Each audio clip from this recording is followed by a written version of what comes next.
এই ঘটনা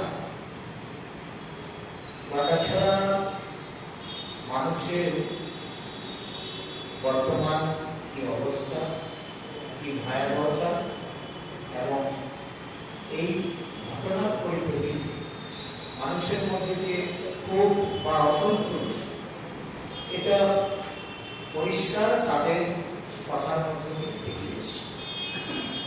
এই ঘটনা বর্তমানে 165টি পরিবার যাদের বাড়ি এবং দোকান ঘর সম্পূর্ণ আগুনে ভস্মীভূত হয়েছে, তারা আশ্রয় শিবিরে গিয়ে অবস্থান করছে এবং তাদের সাথে মোট 176টি পরিবার এখনো আশ্রয় শিবিরের মধ্যে আছে, যারা নানাভাবে বাড়িঘর ক্ষতিগ্রস্ত হয়েছে। লুটপাট করে তাদের সমস্ত জিনিসপত্র তুলে নিয়ে গেছে, ভেঙে ফেলা হয়েছে। তাদের সমস্ত সামগ্রী বাড়িতে গিয়ে সেখানে যে বসবাস করবে, নিরাপত্তার অভাবের জন্য তারা এই আশ্রয় শিবিরে অবস্থান করছে। একটা অস্বাভাবিক ঘটনা সারা মহকুমা জুড়ে যখন বিরাজ করছিল, সেই 12 তারিখ যেদিন এই ঘটনার সূত্রপাত হয়, প্রশাসনের কাছে যেমন সেখানকার নাগরিকরা আর্জি জানিয়েছিলেন, নিরাপত্তার জন্য আরেকটা প্রশাসনের সক্রিয় ভূমিকা তারা গ্রহণ করার জন্য আবেদন করেছিলেন। রাজনৈতিক দল হিসাবে আগেও সেদিন সন্ধ্যাবেলা ডিজিপি সাহেবের অফিসে গিয়েছিলাম এবং AIGL-কে আমরা পরিষ্কারভাবে বলেছিলাম যে গন্ডাছড়া থেকে যেটুকু খবর উঠে আসছে, গন্ডাছড়ার পরিস্থিতি ভয়াবহ। এই একটা অবাঞ্ছিত মৃত্যু ঘটনাকে কেন্দ্র করে উভয় সম্প্রদায়ের মধ্যে একটা অশান্তি বাতাবরণ বিরাজ করছে। এটাকে যেন সক্রিয়ভাবে আরেকটা প্রশাসন এটাকে এই গণ্ডগোল যেন না বাড়তে পারে, মানুষের নিরাপত্তা প্রদান করার জন্য আমরা জানিয়েছি। কিন্তু দেখা গেল রাত বাড়ার সঙ্গে সঙ্গে 163 ধারা জারি করা সত্ত্বেও সেখানে এই অগ্নিসংযোগের ঘটনা, লুটপাটের ঘটনা এবং নানাভাবে বাড়িঘর ধ্বংস করার পরিপ্রেক্ষিতে মানুষ জঙ্গলে গিয়ে আশ্রয় নিয়েছে।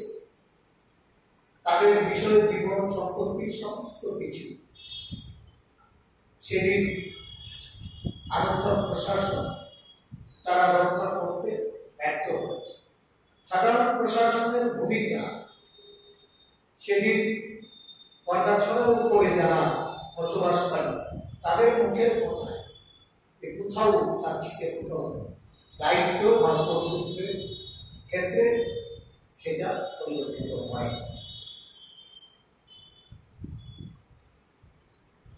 আরক্ষা প্রশাসনের যারা কর্তব্যরত ছিলেন তাদের সামনে বাড়িঘর জ্বালানো হয়েছে, লুটতরাজ করা হয়েছে, গবাদি পশু থেকে শুরু করে যানবাহন, বিভিন্ন দোকানের মালপত্র থেকে শুরু করে সমস্ত কিছু হয় অগ্নিসংযোগ করে সেটাকে ক্ষয়ক্ষতি করা হয়েছে, আর নয়তো লুট করে সেখান থেকে নিয়ে গেছে।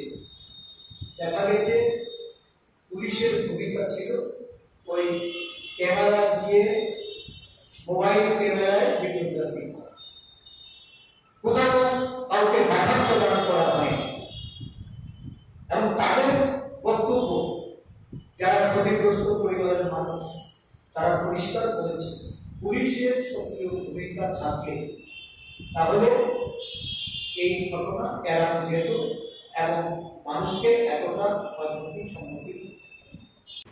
আমরা দেখলাম 163 ধারা বলবৎ থাকা সত্ত্বেও ঘটনার পরের দিন শাসক দলীয় এক পক্ষ যার মৃত্যু হয়েছে সেই পরিবারের সঙ্গে মিলিত হয়েছে এবং এরপরে এই 163 ধারার মধ্যে শাসক দলের পক্ষ থেকে আরেক পক্ষ যারা আশ্রয় শিবিরে আছে তাদের সঙ্গে গিয়ে মিলিত হয়েছে। এই ঘটনা চোখে আঙুল দিয়ে দেখিয়ে দেয় যে শাসক দলীয়রা সেখানে যাচ্ছে, তাদের 163 ধারা বলবৎ থাকা সত্ত্বেও তাদের যেতে কোথাও বাধা নেই এবং তারা যারা যাচ্ছে তারা শুধু একটা পক্ষের সঙ্গে গিয়ে মিলিত হচ্ছে।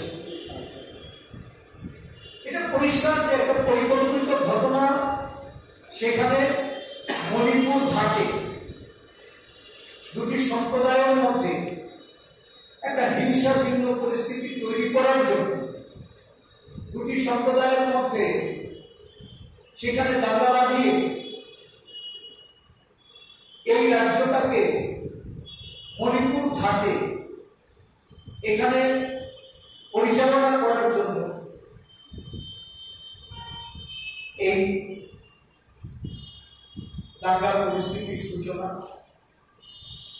তাহলে বিরোধী দল সেখানে যেতে চাইছে, পীড়িত মানুষের কাছে গিয়ে পৌঁছতে চাইছে, শুধু সমবেদনাই নয়, পীড়িত মানুষজনের তাদের কতটা আমরা সহযোগিতা করতে পারি, প্রশাসনকে কিভাবে সেখানে সর্বদলীয়ভাবে কাজে লাগানো যায়, এই প্রেক্ষিত তৈরি করার ক্ষেত্রে বিরোধী দলের যে দায়িত্ব কর্তব্য সেই দায়িত্ব কর্তব্য পালনে আমরা বারংবার এগিয়ে এসে আমাদেরকে সেখান থেকে বাধাপ্রাপ্ত হয়ে ফিরে আসতে হচ্ছে, বিরোধী দলকে ঢুকতে দেওয়া হচ্ছে। কি এমন কারণ থাকতে পারে যেখানে শাসক দলের প্রতিনিধিরা গেছেন, তাদের সাথে যারা মিলেমিশে আছেন তারা গেছেন, কিন্তু বিরোধী দলকে সেখানে যেতে দেওয়া হবে না? কি লুকানোর চেষ্টা হচ্ছে? কি এমন সেখানে বিরোধী দলের উপস্থিতিতে প্রশাসনিক দুর্বলতাই বলুন বা ষড়যন্ত্রকারীদের ষড়যন্ত্রের যে বিষয়গুলি সেগুলি জনসম্মুখে আসতে পারে, এই ঘটনা চাপা দেওয়ার ক্ষেত্রে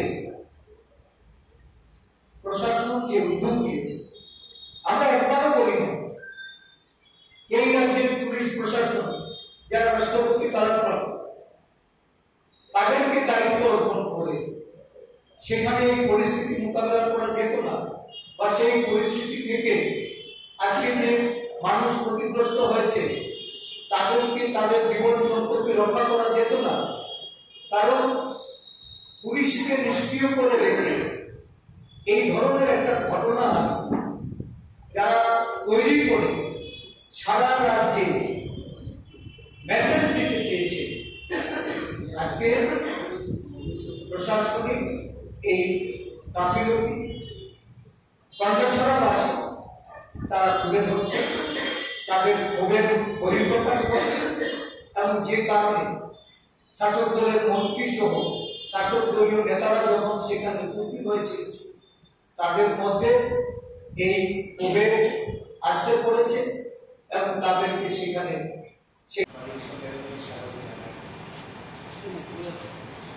আপনারা জানেন গতকাল প্রদেশ কংগ্রেসের রাজ্যে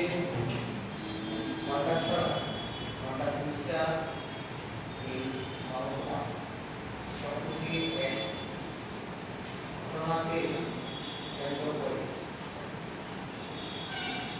বিবাদমান দুই গোষ্ঠী তাদের সংঘর্ষে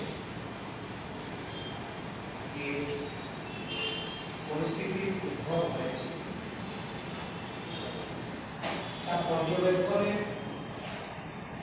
কংগ্রেস দলের পক্ষ থেকে আমাদের 8 জনের এক প্রতিনিধি দল আমরা গঙ্গাছড়ার উদ্দেশ্যে